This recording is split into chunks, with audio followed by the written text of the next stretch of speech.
भगवान की एक ऐसी मूर्ति जिसे स्वयं विश्वकर्मा जी भी पूरी नहीं कर पाए।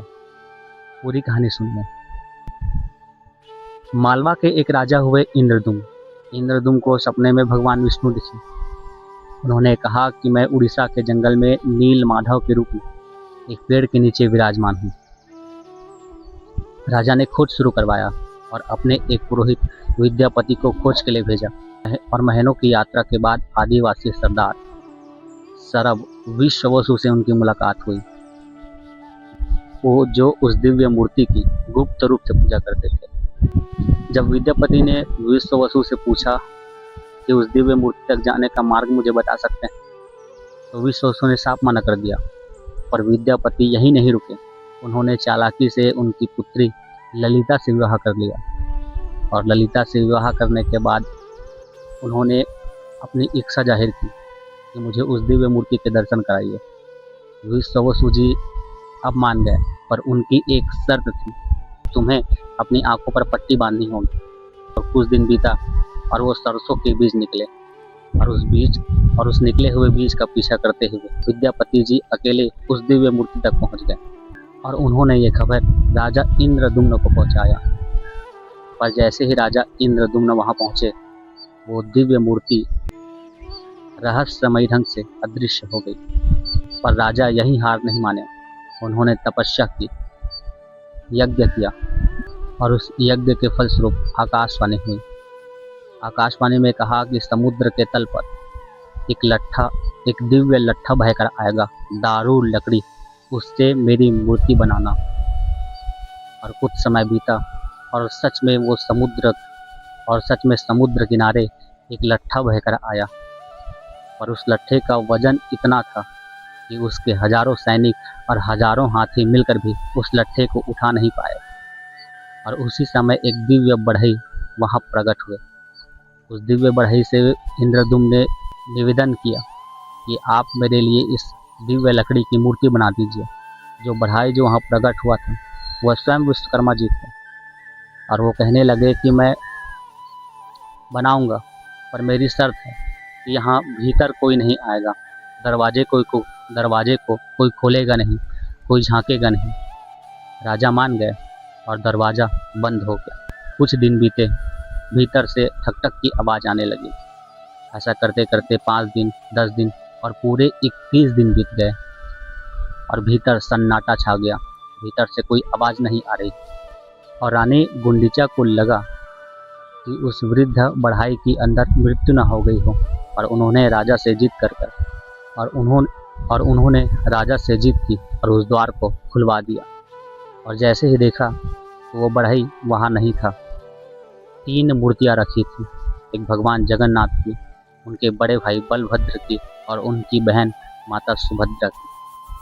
अब राजा अपनी करनी पर रो रहे हैं कि मेरी गलती की वजह से ये दरवाज़ा मैंने खुलवा दिया। तब पर भगवान उनको सपने में आते हैं और भगवान कहते हैं कि यही मेरा स्वरूप है, तुम इसी रूप में मेरी पूजा करो। और इंद्रदुम्न राजा ने मंदिर की स्थापना करवाई और भगवान को उसी रूप में पूजे। तो अब हम बात करते हैं कि भगवान एक दिन के लिए अपने मंदिर से बाहर क्यों निकलते हैं। तो एक बार की कथा है कि बहन सुभद्रा ने भगवान जगन्नाथ और बलभद्र से अपनी इच्छा प्रकट की कि वो हमेशा भीतर ही रहती है और दुनिया वासियों को देखना चाहती है। और भगवान जगन्नाथ और बलभद्र ने उनके विनय को स्वीकार किया और आषाढ़ शुक्ल पक्ष की द्वितीया को तीनों भाई बहन एक साथ एक दिन के लिए निकलते हैं। और इसी को भव्य रथ यात्रा के रूप में मनाया जाता है। और इसकी एक अद्भुत महिमा भी है कि गर्भगृह में कि हर जाति और हर वर्ग के लोग दर्शन नहीं कर पाते थे। इसीलिए भगवान ने राजा और सबसे गरीब को भी बराबर समझा और एक दिन के लिए अपने गर्भगृह से बाहर निकलते हैं। आषाढ़ शुक्ल पक्ष की द्वितीया को 3 दिव्य रथ निकलते हैं, जिसमें पहला रथ भगवान जगन्नाथ जी का होता है और उनके रथ का नाम है नंदी घोष, जो लाल और पीले रंग में सजी होती है। दूसरा रथ उनके बड़े भाई बलभद्र जी का है, जिनके रथ का नाम है ताल ध्वज और वो लाल और हरे रंग की सजी होती है। और तीसरा रथ होता है माँ सुभद्रा का, जो लाल और काले रंग से सजी होती है। और तीनों भाई बहन जगन्नाथ मंदिर से 3 किलोमीटर दूर माँ गुंडीचा के दर्शन के लिए जाते हैं, और ये उनकी मौसी का घर है। ये वही दिव्य स्थान है जहाँ सबसे पहले राजा इंद्रदुम्न ने मूर्ति की स्थापना करवाई थी। राजा इंद्रदुम्न ने मूर्ति की स्थापना करवाई थी, इसीलिए इसे भगवान का मायका भी कहा जाता है। और भगवान जब वहाँ पहुँचते हैं तो उनको एक विशेष प्रकार का पेय पदार्थ दिया जाता है, जिसका नाम है अधरपना। माना जाता है कि भगवान यात्रा से थके होते हैं, इसीलिए उनको यह दिया जाता है। और भगवान वहाँ 7 दिन विश्राम करते हैं। विश्राम के पश्चात एक बहुरा यात्रा होती है, जिसे वापसी की यात्रा कहते हैं। पर वापसी की यात्रा में एक रोचक और बहुत ही मार्मिक प्रसंग है। माता लक्ष्मी जो है भगवान जगन्नाथ से रूठ जाती है और अपना द्वार बंद कर देती है। तो भगवान जगन्नाथ माँ लक्ष्मी के लिए एक विशेष प्रसाद बनाते हैं, और विशेष प्रसाद को लेकर जाते हैं तो माँ लक्ष्मी अपना द्वार खोल देती है। भगवान हो चाहे इंसान, परिवार के लिए हमेशा प्रेम ही आवश्यक है। आज मैं आपको भगवान जगन्नाथ जी के रहस्यमय और कुछ अनसुने बातें बताता हूँ। हर 8 से 19 साल में जब आषाढ़ माह में 2 पूर्णिमा पड़ती है, तो पुरानी मूर्तियों को हटाकर नई मूर्तियाँ बनाई जाती है, और पुरानी मूर्तियों से ब्रह्म पदार्थ निकालकर नई मूर्तियों में डाला जाता है। और ये आधी रात में आंखों पर पट्टी बांधकर पुजारी करते हैं, और इसे आज तक किसी ने खुले आंखों से नहीं देखा।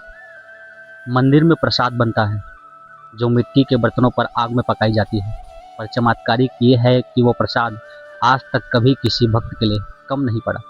मंदिर की शिखा पर ध्वजा है, जो हमेशा हवा के विपरीत उड़ती है, और इसको बदलने के लिए पुजारी बिना किसी सहारे के ऊपर चढ़ते हैं, और ये काम रोज होता है।